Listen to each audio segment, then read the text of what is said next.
محرم ہجری سال، مسلمانوں کا سال، ہجرت سے شروع ہوا۔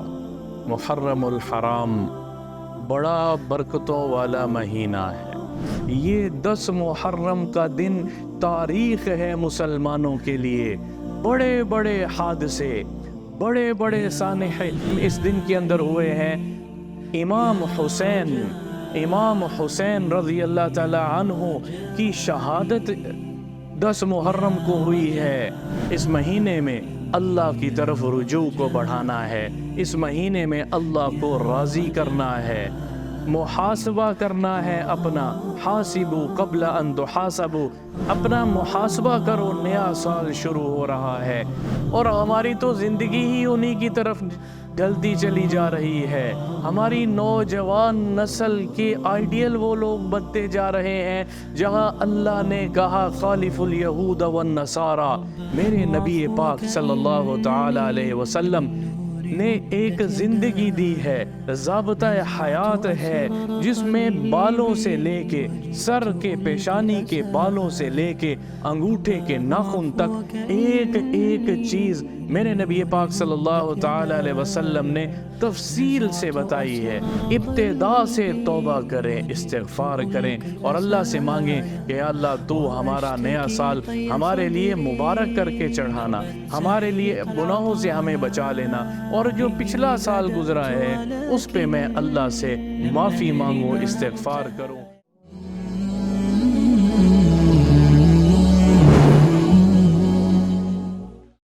محرم ہجری سال، مسلمانوں کا سال، ہجرت سے شروع ہوا۔ محرم الحرام بڑا برکتوں والا مہینہ ہے۔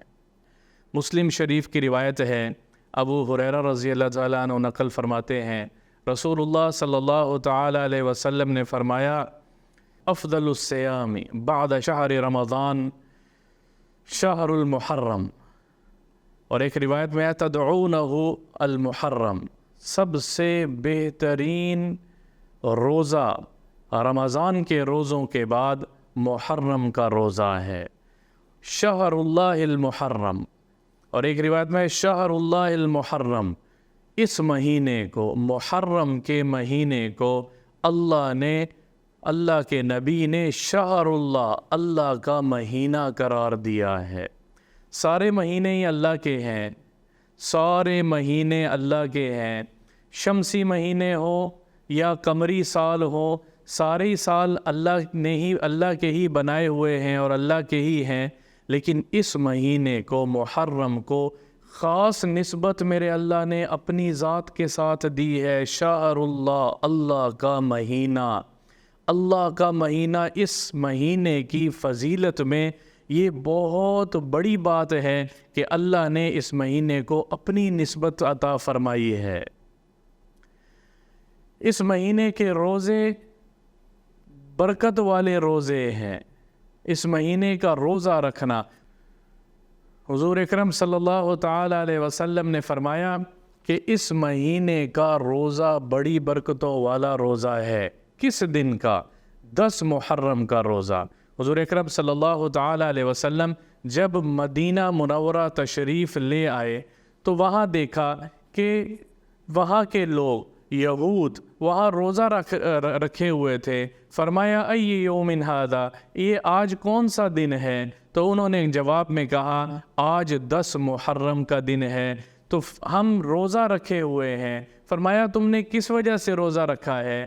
تو انہوں نے جواب دیا آج کے دن اللہ نے موسیٰ علیہ السلام اور ان کی قوم کو فرعون سے نجات دی تھی اور فرعون کو غرق کیا تھا سمندر کے اندر۔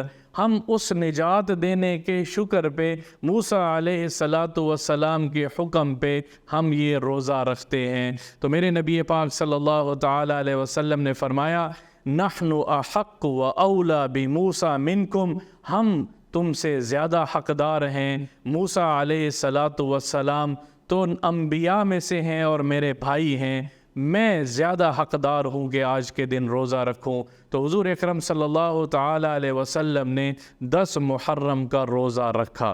اور آپ صلی اللہ تعالی علیہ وسلم کی ایک روایت ہے، ابو قتادہ رضی اللہ تعالیٰ عنہما روایت نقل کرتے ہیں کہ 10 محرم کے دن حضور اکرم صلی اللہ تعالیٰ علیہ وسلم اپنا ایک وفد بھیجا کرتے تھے انصار کی بستیوں کی طرف، اور وہ وفد جا کے اعلان کرتا تھا کہ جس نے آج روزہ رکھا ہے وہ اپنے روزے کو پورا کرے، اکمال تک پہنچائے، اور جس نے نہیں رکھا وہ اب اس وقت کے بعد سے اپنا روزہ رکھ لے اور اپنے روزے کو پورا کرے۔ تو وہ فرماتے ہیں کہ صحابہ اور صحابیات اس دن اپنے بچوں اور بچیوں کو بھی روزہ رکھوایا کرتے تھے کہ اللہ کے نبی نے حکم فرمایا ہے۔ اور پھر جب بچے روتے تھے تو ایک صحابیہ فرماتی ہیں، بنت معوذ رضی اللہ عنہا فرماتی ہیں کہ اس دن پھر جب بچے روتے تھے بھوک سے تو ہم ان کو کھیلنے کے لیے مختلف چیزیں، مٹی کے بنے ہوئے کھلونے ان کو دیتے تھے تاکہ وہ بھی آج کا روزہ مکمل طور پہ کر لیں۔ روزہ رکھنا عبادت ہے، 10 محرم کا دن ہے۔ اور ایک اور روایت میں ہے کہ حضور اکرم صلی اللہ تعالیٰ علیہ وسلم نے فرمایا کہ یہود 10 محرم کا روزہ رکھتے ہیں تو ہم یہود کی خالف الیہود والنصارى ان کی مخالفت میں 9 اور 10 کا روزہ رکھیں گے، اگلے سال 9 اور 10 کا روزہ رکھیں گے، یا 10 اور 11 کا روزہ رکھیں گے۔ محرم الحرام یہ بڑا برکتوں والا مہینہ ہے۔ حسن بصری رحمہ اللہ فرماتے ہیں کہ قد افتتح اللہ نے سال کا افتتاح بھی ایک حرم بابرکت مہینے سے کیا ہے، محرم سے، اور سال کی انتہا بھی ایک برکت والے مہینے سے کی ہے۔ وہ کون سا ہے؟ حج کا مہینہ ہے۔ تو اللہ نے ابتدا اور انتہا دونوں برکت والے مہینوں سے کی ہے۔ اس مہینے میں اللہ کی طرف رجوع کو بڑھانا ہے، اس مہینے میں اللہ کو راضی کرنا ہے، محاسبہ کرنا ہے اپنا۔ حاسبوا قبل ان تحاسبوا، اپنا محاسبہ کرو، نیا سال شروع ہو رہا ہے، میرا پچھلا سال کیسے گزرا، میں نے پچھلے سال کیا کیا۔ ابن القیم رحمہ اللہ نے اس کی تفصیل لکھی ہے جس کا خلاصہ یہ ہے، وہ فرماتے ہیں سال کے ابتدا میں یکم محرم کو ہی بیٹھ کے اپنا محاسبہ کرو۔ کسی 3 چیزوں میں اپنا محاسبہ کرو۔ اکیلے بیٹھ کے سوچو، پہلے فرائض پہ محاسبہ کرو کہ جو میرے اللہ نے مجھ پر فرض کی ہیں، نمازیں فرض کی ہیں، روزے فرض کیے ہیں، مالدار پہ حج فرض کیا ہے، زکوٰۃ مالدار پہ فرض کی ہے، جو فرائض ہیں کیا میرے فرائض پورے ہیں؟ اگر پورے ہیں تو الحمدللہ اللہ کا شکر ادا کریں، اور اگر ان فرائض میں کہیں کوئی کمی ہے تو پھر قضا سے اس کا تدارک کریں۔ فرض بہت بڑی چیز ہے۔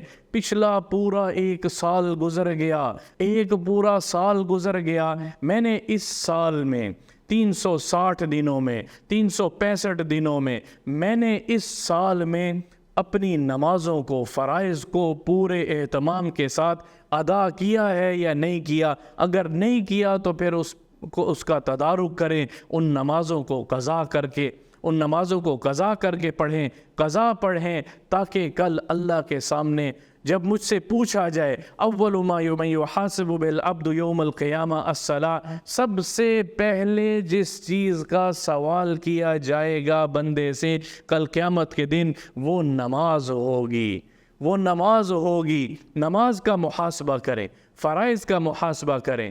دوسری چیز انہوں نے فرمائی ہے مناہی، جن چیزوں سے میرے اللہ نے روکا تھا، جن چیزوں سے میرے اللہ نے رکنے کا کہا تھا، جن بولوں کو نہ بولنے کا کہا تھا، جن چیزوں کو نہ دیکھنے کا کہا تھا، جن خیالوں کو تصور میں نہ لانے کا کہا تھا، جن چیزوں کو سے روکا تھا، مجھے جھوٹ بولنے سے روکا تھا، مجھے رشوت لینے سے روکا تھا، مجھے سود لینے سے روکا تھا، مجھے حرام کمائی کرنے سے روکا تھا، جتنے مناہی ہیں، جتنے نواہی اللہ کے ہیں، ان چیزوں سے کیا میں پورا سال بچا؟ اگر نہیں بچ سکا اور اس میں کوئی کوتاہی ہے تو پھر اس کا تدارک کس چیز سے ہے؟ استغفار سے، توبہ سے۔ یا اللہ غلطی ہو گئی، آج کے بعد نہیں کروں گا، یا اللہ غلطی ہو گئی، آج کے بعد نہیں کروں گا۔ اگر ان مناہی میں سے کسی کا تعلق کسی اور فرد کے ساتھ ہے، کسی کی بےعزتی کی ہے، کسی کی ہتک کی ہے، کسی کا مال ہڑپ کیا ہے، تو پھر توبہ استغفار کے ساتھ اس کو بھی ادا کریں۔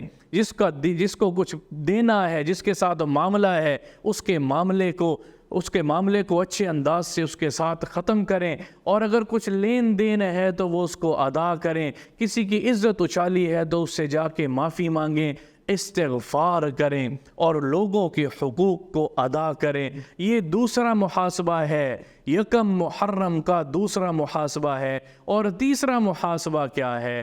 تیسرا محاسبہ ہے کہ میں نے اللہ اور اللہ کے رسول سے کتنی محبت کی ہے۔ کیا لا الہ الا اللہ محمد الرسول اللہ کا میں نے حق ادا کیا ہے؟ میں نے کتنی کمی کی ہے اللہ کی محبت میں؟ میں نے کتنی کمی کی ہے اللہ کے نبی کی محبت میں؟ اگر کچھ کمی ہے تو پھر ذکر کریں، اگر کچھ کمی نظر آتی ہے تو توبہ استغفار کے ساتھ ذکر بڑھائیں، اور اگر کچھ کمی نظر آتی ہے تو درود شریف بڑھائیں اور توبہ کریں کہ میں آگے سے اللہ کے لیے اپنا سب کچھ قربان کرنے کے لیے تیار ہوں۔ یہ 3 محاسبے ہیں۔ ابن کثیر رحمۃ اللہ علیہ نے ذکر کیا ہے، حاسبوا قبل ان تحاسبوا، اپنا محاسبہ کرو قبل اس کے کہ موت آ جائے، قبل اس کے کہ تمہارا محاسبہ کوئی اور کرنے لگ جائے، یعنی کل قیامت کے دن سوال و جواب میں کھڑے ہو جائے، قبل اس کے کہ تم سے پوچھا جائے بتاؤ تم نے ایسا کیوں کیا تھا۔ میں اور آپ یکم محرم کو یہ کام کریں۔ عاشورہ، 10 دن عاشورہ کے، یہ بڑا برکتوں والا دن ہے، اور یہ حضور اکرم صلی اللہ تعالی علیہ وسلم سے، ان کی بعثت سے پہلے بھی انبیاء، مختلف انبیاء 10 محرم کا روزہ رکھا کرتے تھے، جیسے موسیٰ علیہ السلام کا آپ کو بتایا ہے، اور اقوام میں بھی اس روزہ رکھنے کی وہ رواج تھا اور سنت تھی انبیاء کی۔ 10 محرم کا دن بڑا مقرب اور بڑا محترم دن ہے۔ اس دن میں اپنے آپ کو اللہ کے سامنے پیش کرنا ہے اور روزے کے ساتھ پیش کرنا ہے، رات کو قیام کرنی ہے، اللہ سے مانگنا ہے، دن میں اپنے گناہوں پر روزے کے ساتھ اللہ کے سامنے جانا ہے، اور رات میں کھڑے ہو کے اللہ سے مانگنا ہے، نوافل پڑھنی ہے، زیادہ سے زیادہ تسبیحات کریں، قرآن پڑھیں اور اللہ سے بار بار معافی مانگیں، پچھلے سال کی معافی مانگیں، اور آگے نئے سرے سے کرنے کے کام ہیں۔ اس دن میں رسومات پیدا ہو چکی ہیں، اس دن میں رسومات پیدا ہو چکی ہیں، کھانے تقسیم ہو رہے ہوتے ہیں، یہ رسم ہے، کھانے تقسیم ہو رہے ہیں، نئے کپڑے خریدے جا رہے ہیں، پہنے جا رہے ہیں، سرمے لگائے جا رہے ہیں، نہا کے غسل کیا جا رہا ہے، تیاریاں کی جا رہی ہیں۔ یہ 10 محرم کا دن تاریخ ہے مسلمانوں کے لیے، تاریخ ہے ایمان والوں کے لیے۔ بڑے بڑے حادثے، بڑے بڑے سانحے اس دن کے اندر ہوئے ہیں۔ امام حسین رضی اللہ تعالی عنہ کی شہادت 10 محرم کو ہوئی ہے، امام حسین کی شہادت 10 محرم کو ہوئی ہے۔ بہت بڑا سانحہ ہے، بہت بڑا حادثہ ہے، بہت بڑا المیہ ہے کہ نواسہ رسول حضرت محمد مصطفیٰ صلی اللہ تعالی علیہ وسلم کے لاڈلے نواسے حسن اور حسین ہیں، ان کی شہادت، حسین رضی اللہ تعالیٰ عنہ کی شہادت اس دن ہوئی ہے۔ یہ رسمیں منانے کا دن نہیں ہے، یہ رسومات منانے کا دن نہیں ہے، بلکہ ابن القیم رحمہ اللہ نے ان تمام چیزوں کو، کھانے تقسیم کرنے کو اور سرمے لگانے کو اور لباس پہننے کو اور خرافات جتنی ہو رہی ہیں، عید جیسے عید منانے کو انہوں نے بدعت کہا ہے، بلکہ انہوں نے منکر کہا ہے کہ اس کا کوئی وجود نہیں ہے، کوئی وجود نہیں ہے۔ ہم روزے کے ساتھ اللہ کو راضی کریں۔ 10 محرم کے دن 9 کا روزہ، 10 کا روزہ، علماء نے اس میں روزے کی تقسیم کی ہے۔ افضل روزہ 2 دن کا ہے یا 3 دن کا ہے؟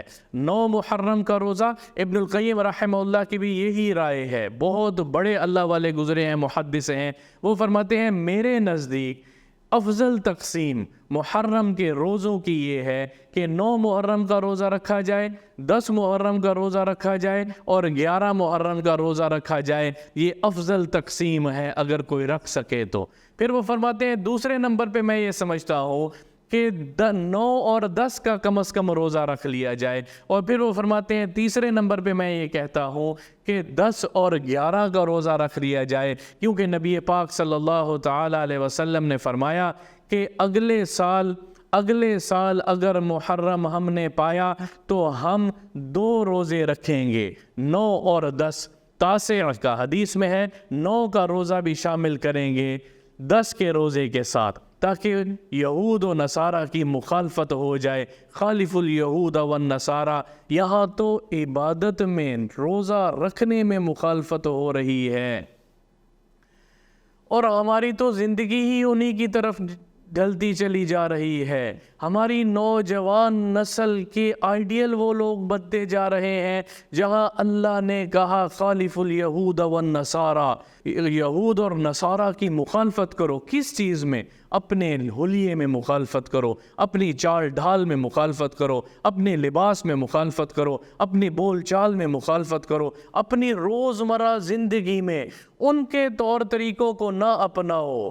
المیہ ہے آج ہماری نسل کا کہ ہم انہی کے لباس پر آ گئے، ہم انہی کے حلیوں پر آ گئے، ہم انہی کی باتیں کرنے لگے، اور وہی لباس، وہی حلیے، وہی گفتار، وہی کردار جو مغرب سے آ رہا ہے. ہم کہتے ہیں کہ بس یہی ہے، اور ایک بھیڑ چال ہے جو سب چلتے چلے جا رہے ہیں. میرے نبی پاک صلی اللہ تعالی علیہ وسلم نے ایک زندگی دی ہے، ضابطہ حیات ہے، جس میں بالوں سے لے کے سر کے پیشانی کے بالوں سے لے کے انگوٹھے کے ناخن تک ایک ایک چیز میرے نبی پاک صلی اللہ تعالی علیہ وسلم نے تفصیل سے بتائی ہے. مسلمان کی چال کیسے ہوگی، مسلمان کا کردار کیسا ہوگا، مسلمان کا گفتار کیسا ہوگا، مسلمان کا لباس کیسا ہوگا، مسلمان کا حلیہ کیسا ہوگا، مسلمان کی زندگی کیسی ہوگی، مسلمان کا لین دین کیسا ہوگا،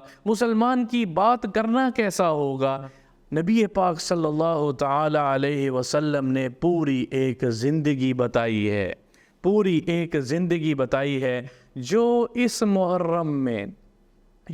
محرم کی ابتدا میں نیا سال شروع ہو رہا ہے، نیا سال ہجری سال شروع ہو رہا ہے. ابتدا سے توبہ کریں، استغفار کریں اور اللہ سے مانگیں کہ اللہ تو ہمارا نیا سال ہمارے لیے مبارک کر کے چڑھانا، ہمارے لیے گناہوں سے ہمیں بچا لینا، اور جو پچھلا سال گزرا ہے اس پہ میں اللہ سے معافی مانگوں، استغفار کروں اور آگے کی نیت بہتر سے بہتر کروں. اللہ میرا محرم اس طرح بنا دے جس طرح وہ رب چاہتا ہے، جس طرح وہ اللہ چاہتا ہے، وہ جس طرح مجھے پسند کرتا ہے مجھے اس حلیے میں ڈھال لے، جس طرح وہ مجھے پسند کرتا ہے میرا کردار، میرا باطن، میرا ظاہر، وہ اللہ اس طرح بنا دے ہم سب کا. یہ دعا ہے اور اس کی کوشش ہے.